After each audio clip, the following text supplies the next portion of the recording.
The territory of Uzbekistan was a global trading center many years before globalization. Its historic cities flourished for thousands of years as major trading posts along the Great Silk Road.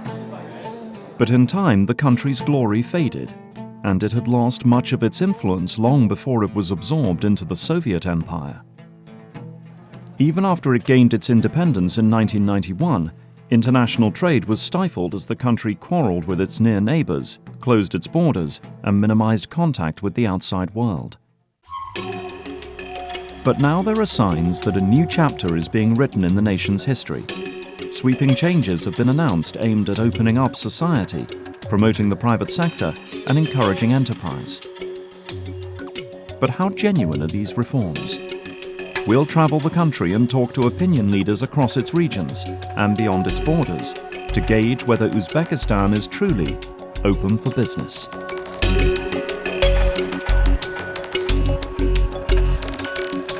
In the last few years, there's been a palpable sense of change on the streets of Uzbekistan. After decades of repression, you could say that the windows have been thrown open, and the country is welcoming ideas and influences from all corners of the world. Among the key drivers of this change, naturally, are economics. Trade between Uzbekistan and its neighbours is increasing very significantly.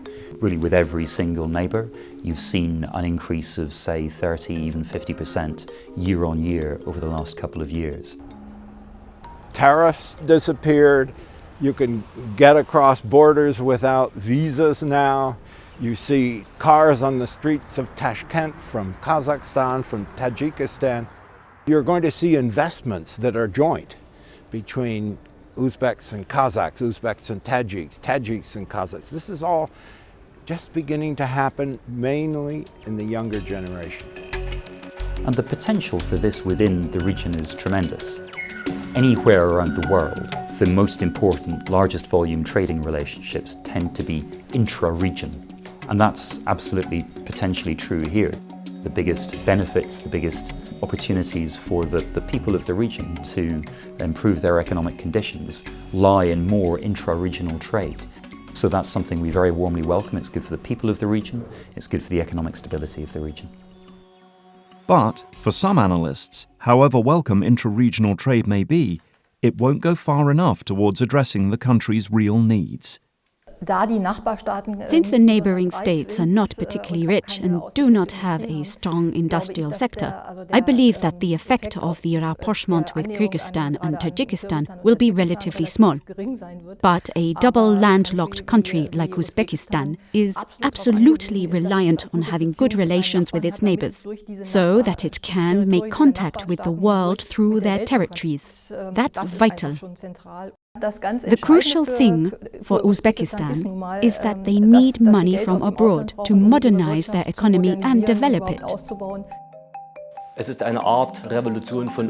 It is a kind of revolution from above that is slowly being adopted by the people.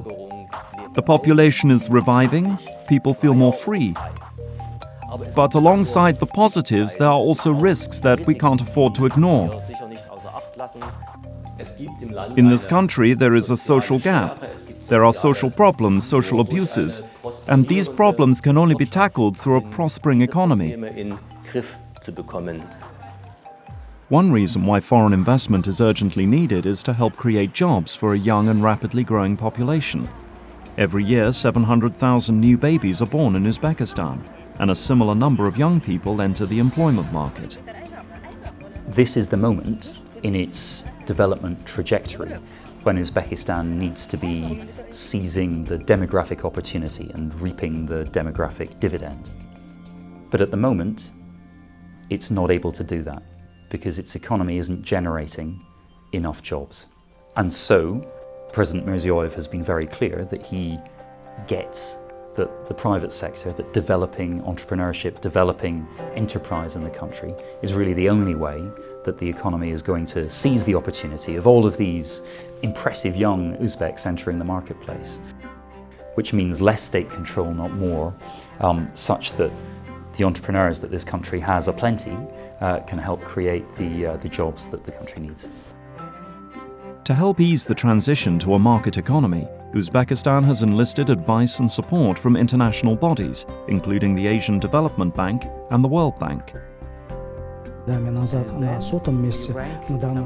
the past 12 months, we have implemented a very large program in Uzbekistan worth $1.7 billion. The business climate and atmosphere created in Uzbekistan is impressive, in particular for carrying out activities for small private enterprises. Very rapid reforms are underway, and the Republic's economy is now showing a 5% growth. On the part of the World Bank, we are committed to continuing to assist in the further growth of the economy of Uzbekistan and the creation of jobs. Ultimately, all that can translate into a better livelihood for the people. It's clear why the World Bank has commended Uzbekistan's reforms, especially in the economic sphere. Uzbekistan is one of the world's top 10 countries with the largest scale of reforms. A lot of work has been done, and many obstacles have been removed, for instance, in the conversion sphere.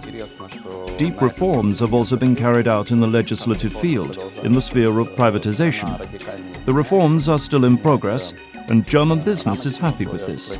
A central part of the liberalization process, and of the drive to bring in foreign investment, has been the opening up of Uzbekistan's media.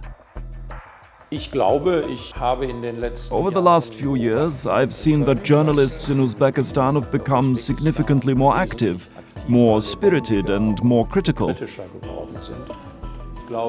I also believe that the media world has become fresher and more vibrant. We are absolutely free today. We are not under any kind of control, and this is very important for our national press, which in the last 2 years has enjoyed significant development in the field of freedom of speech. And our guys today work freely and create their own reports. These are critical reports, analytical reports, and that's what the audience likes. There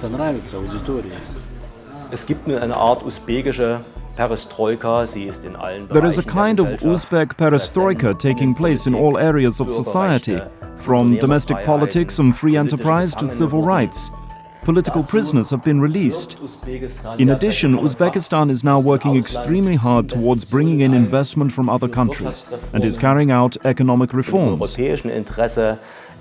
I firmly believe that it is in both Germany's and Europe's interest that we wish Uzbekistan's campaign great success, so that there is as much exchange as possible between Europe and Uzbekistan. Uzbekistan and Central Asia have just about as much claim to being the heartland of Islam as the Arab world. I mean, the second holiest book of Islam was written by a guy from Bukhara. Sufism, the great mystical current in Islam, arose mainly from here. Because of this, these very bold and very open reforms, which include legal reforms, parliamentary reforms, the rights of defendants in courts, you name it, fundamental economic reforms, making a convertible currency for the first time. All these many, many reforms are bound to become, if they succeed, a model in the Muslim world because they've preserved the secular state. This formula may, if they succeed, have a big impact in the broader world.